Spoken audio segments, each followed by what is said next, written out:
how do we avoid getting relegated to spam? So a couple important points that you just brought up. Yes, staying out of spam is an art and a science. I'll walk you through some of the basics on how to do that. The second point you brought up, that 0.3% spam threshold that Google and Yahoo are rolling out in February of 2024 that everybody's freaking out about. I'll address that in just a second. Staying out of the spam folder, absolute necessity, and can be hard to do, especially for new email marketers. If you're sending bad cold emails, you're going to get marked as spam, and you will start ending up in the spam folder. So a lot of cold email marketers will get started, they'll learn how to send a few emails, set things up, and they'll start sending emails to the wrong people, which if you're sending any message to someone who doesn't want to receive it, isn't a good fit, they're probably going to mark it as spam. And then two, just going in for the kill, asking for the sale, asking for a call, that's bothering somebody. They're very likely to mark that email as spam. And regardless of the threshold, if you're marked as spam over and over again, they're going to start putting your emails in that spam folder. So one of the best ways to avoid that is giving value in that first email. That's not to say you have to. If you're sending an email to the right person with the right message and the right offer, you're probably not going to get marked as spam.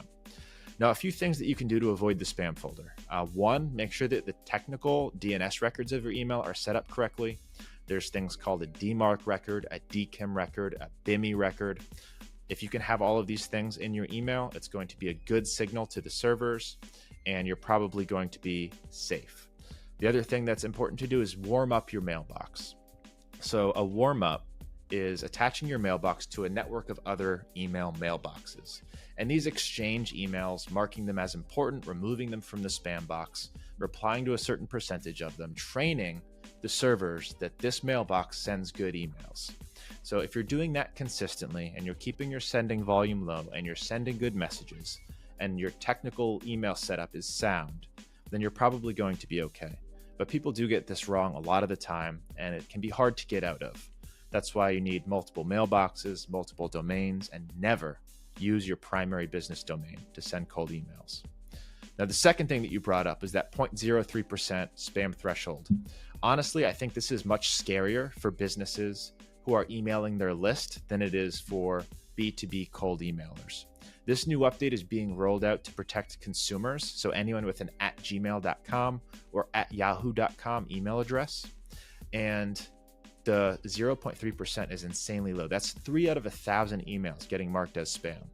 And a lot of us that have people who have opted in have a ton of Gmails and Yahoos in our opted in list. So what are we going to do? A couple things that I recommend businesses start doing right now is warming their primary domain. So there's tools like warmy.io where you can send 1,000 warm-up emails per day from your primary domain to protect it. But make sure to keep your list active. So email your list every 2 weeks. Make sure that they know who you are. There's emails coming from you.